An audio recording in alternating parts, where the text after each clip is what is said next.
जानू ठीक बानू खाली कह अपना भतरा के। अरे जानू ठीक बानू खाली कह अपना भतरा के। जैसे प्यार करत रही करे लागी ना, जैसे प्यार करत रही करे लागी ना, हमारा नियम तो पे साला मारे लागी ना।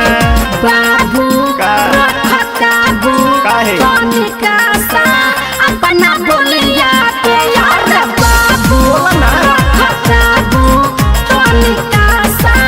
अपना बोलिया पे। मर्द से तोहरो से मान करेला, मर्द से तोहरो से मान करेला। कहला तू समान जान कहेला। जानू ठीक बानू खाली कह अपना भतरा के। बिल्कुल चिपकू आशिक बड़ा। अरे हटा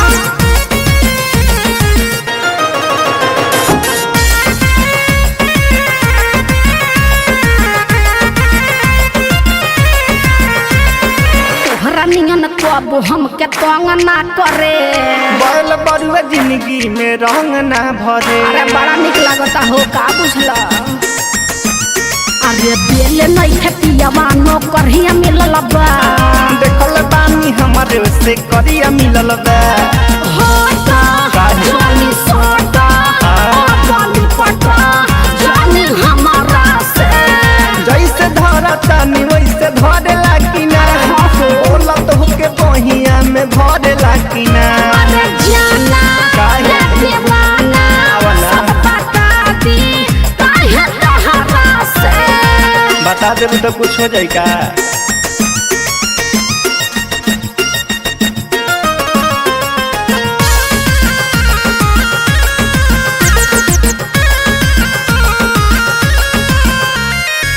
करेला अब सोरा हो सिंगार करीला। घरला हम जिंदगी बेकार करीला। अरे वो बात भुला जा बुझला। काहे हो सुनया जाइया बा तोहरा दाल ना गली। माल मेरी चली अभिषेक के गली। अरे मोरा चाहे जिया हम सिया अपने लगड़ा से। जैसे प्यार करत रही करे लागी ना, हमारा नियम तो पे साला मरे लागी ना। बाबू काबू अपना बोलिया पे। बाबू काबू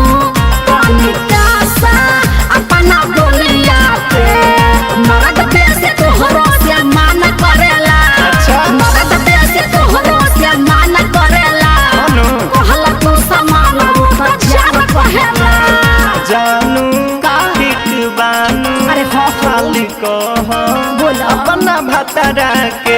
अरे जानू ठीक बानू खाली कह अपना भतरा के।